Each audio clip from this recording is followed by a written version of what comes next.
All right, so as you can see by the title today, we're going to talk about how the rich stay rich. Now listen, first thing, that's the difference. All right, I want to say it's the difference between the rich getting rich in the first place, but staying rich. A lot of people, they might get rich and they go broke. And the reason why they go broke is for the simple fact that they don't do the correct things. They don't sit there and put their money in investments. They don't put their money into the right things. For example, the rich, they focus on producing more than they consume. Like a lot of people, once they get rich, they start consuming content. They just sit there and chill. They don't produce anything, produce no more money, none of that. You know what happens? You might stack up all this money or gain all this money. How did you gain? You gotta think though, how did you gain this money? You gain this money by producing. You didn't gain this money by consuming. So with that being said, you gotta continue to do what made you that money. But a lot of people choose not to because they feel like, oh, I made $1 million now. I can sit there and spend how I want to spend my life. But $1 million, okay, it's a good amount of money, a great amount of money. But I will say, I feel like even if you got $1 million, you got to think that can be gone quick, depending on what you spend it on. If you buy a Lamborghini in a house and a couple of items, that $1 million probably gonna be gone, to be honest. So it's gotta be very strategic on how, like, let's say for example, there's a lot of people mindset. Now I did public interviews with a lot of people, and most of the people I asked them, what would you do with $1 million? A lot of people say they buy their mom a crib, they get their mom some money, they buy themselves a crib, they buy a car, whatever it is, right? Now listen, those are all good answers, great answers, but listen, all those things lead you to be broke. Now listen, your mom gonna be happy to have that money. Your mom's gonna be happy to be gifted money. But listen, I will say, if you would have used that $1 million and invested it, you're gonna stay rich for longer. You can give your mama probably $100K just because you sat there and waited a little longer. You know what I'm saying? Right then and there, you could give your mom, well, what you gonna give your mom? Let's see. You might give her $100K, 200, 250, 500, whatever, 500,000, whatever it is. If you sit there and do that, excuse me, you're not gonna stay rich for long.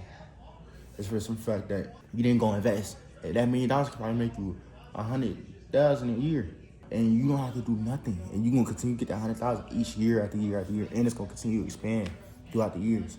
That's how powerful investing is. That's how a lot of people, they can live the life they want to live because they sit there and don't use the money that they stacked up and they invest it. And then the investment money, that's what they spend on all their expenses. And if your investment, like, there and help cover all your expenses, then your expenses already covered. You can go live the life you want to live. And the rest of the money you make, you can sit there and get a minimum wage job if you want to. Or you do DoorDash, whatever you choose. I'm just saying within, like you probably not. But I'm just saying that your expenses are handled. By your expenses being handled, now you can use the rest of the money to go ahead and start a business. You can use the rest of the money to get your mom. Or you use, you know what I'm saying? Like, the money that you get from the investment, you can go give that money out and you can live off of whatever income you get from your business that you gotta actively work on. Then when you invest your money, you don't have to actively work. You can sit there and like sleep and your money's still gonna make money for you.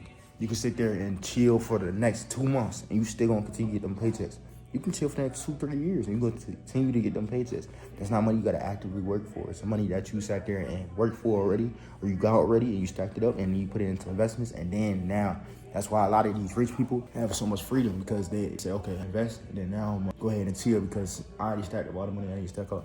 Now I'm making, let's say you might invest $3 million, now you're making $300,000 a year off of that investment.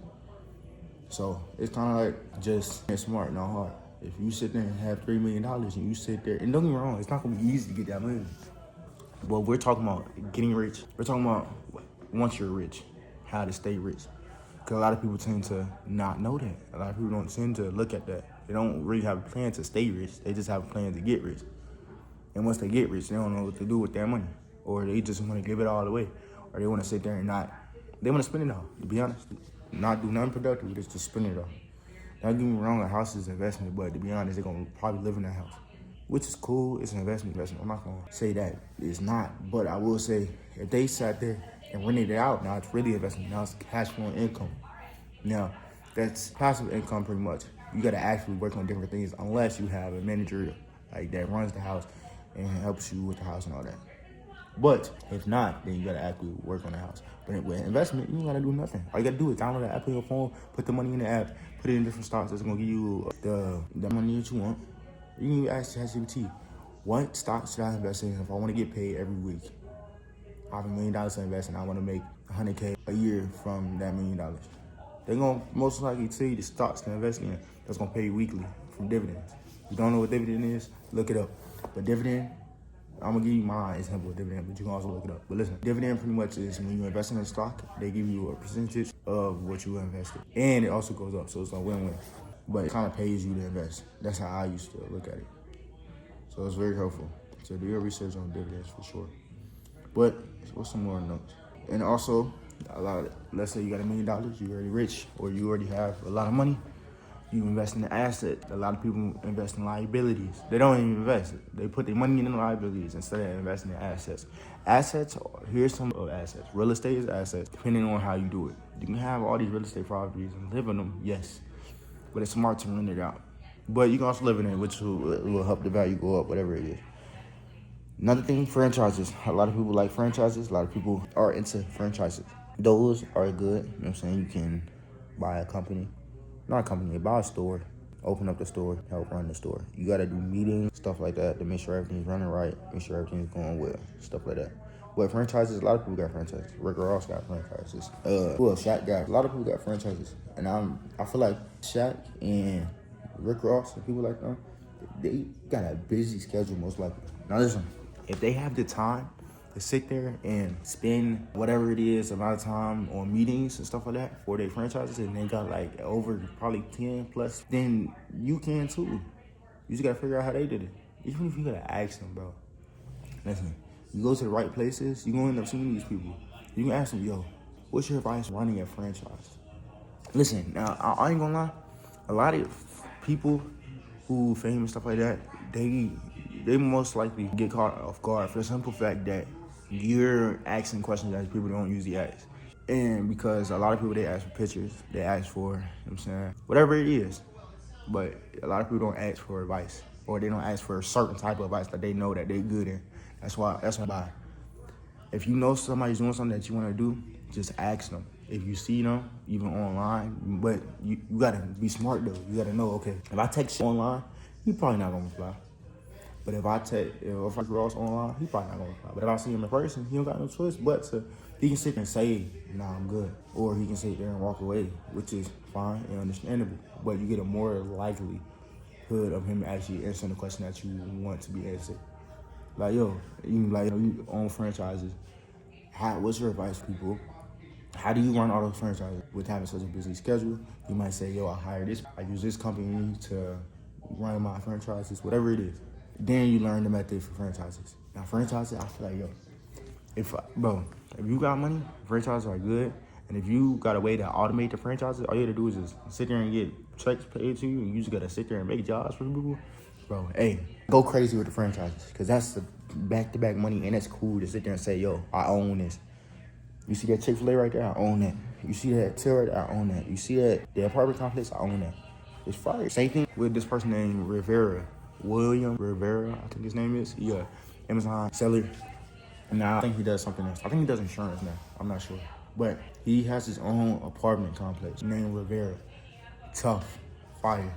But it's like, it might be a lot to own that, or it might be, a lot to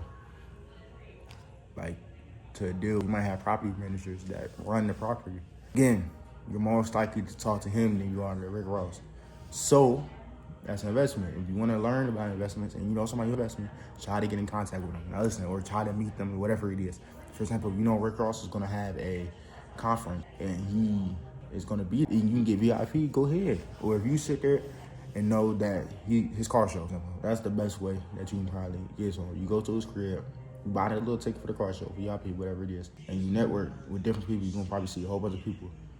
That's another way that rich people stay rich. They network with people and they ask the people. Let's say, all right, boom.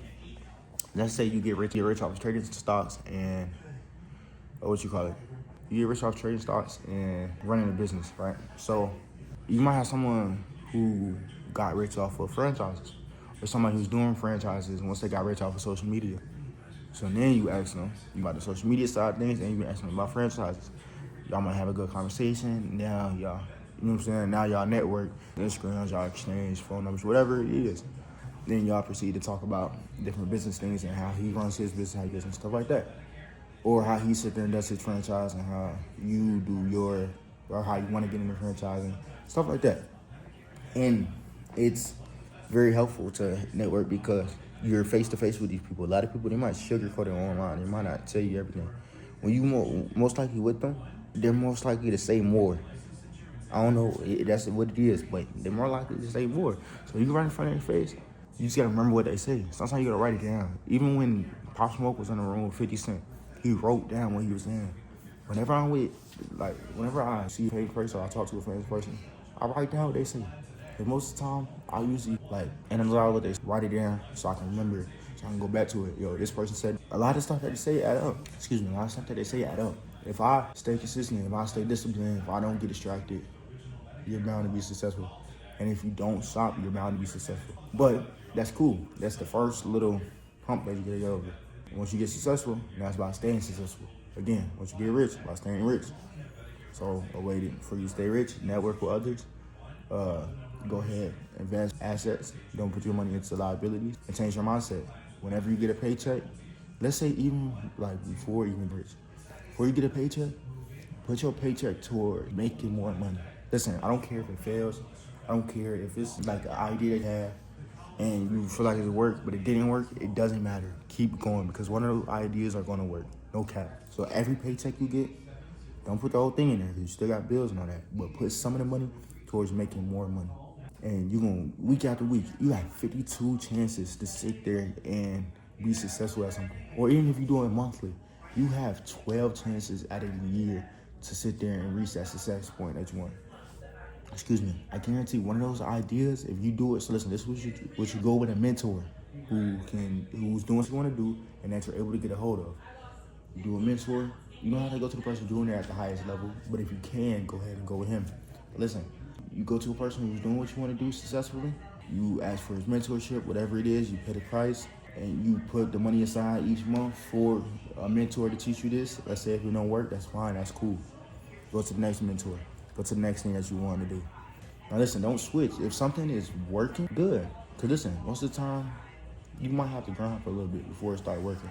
But a lot of times, if you're not making profit off the first month, there's no reason you gonna know whether or not a business is gonna work or not. For the simple fact that if it's not profit in the first month, there's a difference, all right? Let's say you $500 in ads, and you sit there and don't get no return at all that whole month. It just simply doesn't work. That's it. You can spend another $500, but that's gonna mess up. You could just wasting money at that point. So that's what I mean by that. Now, if you have a business and it's at zero, and you didn't spend no money on ads, you didn't spend no money on nothing, and it's nothing but profit, okay, that's the difference. Let's say if you got a clothing brand and you bought a whole bunch of packs, and you just got packs just sitting around. That's cool. You just gotta focus on getting the price off and just sitting there and focus on just selling out the whole you order.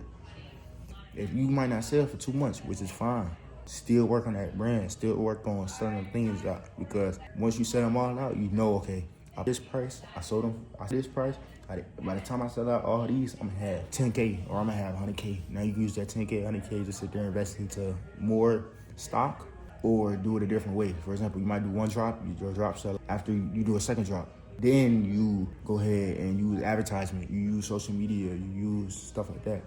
Now, if the first month you try that and it doesn't work, that means, okay, pivot, do something. The first month you might try social media marketing, you might try different influencers, you pay them to wear your brand and shout out your brand. Might pay like 10 of them. Realize, yo, I spent less than $1,000 on promotion, but I ain't get no return. I ain't get $2,000 or $1,100 or even $1,001. I didn't get no type of profit. Okay, that doesn't work. I'm going to try something different, because you can try it again with different influencers, but most likely that's still not gonna work because it didn't work the first time. Now, let's say if you run ads, you put $600 in ads, that's it, and you made $601, $600, $700, whatever it is. You make $100 profit, $1 profit, whatever it is. As long as you're making profit, cool. The next month you sit there and scale and try more. It might not be the money you want now, but if you scale and slowly build up, you're gonna see within a year, yo, I'm making good money just off of running ads, or I'm making a good amount of money just off of working with this mentor rather than this mentor. So that's like advice I can give. At least 12 times out of the year, try something new. And if you want to, first thing, if you want to get rich, the paychecks that you get, use those paychecks to make you more money. Now, once you do that and one of those things work, because one of those things are going to work, and once one of those things work, then you use that money. You continue to make money. You continue to do what you do. You continue to try new things. Now you got more money to try new things. Next thing you know, you might have 2 things that work. Now you make $200K a year. Now, cool. That might be rich. Some people might be unrich. Some people, which is cool. But yeah, at least you're making some type of money. You make $200K a year. Now you go ahead and start investing. You got a little bit of money. Invest that little bit of money. You can be a millionaire off of $100, $116 a week. I ain't gonna lie. If you invest that until you 75, you can be a millionaire in the long run.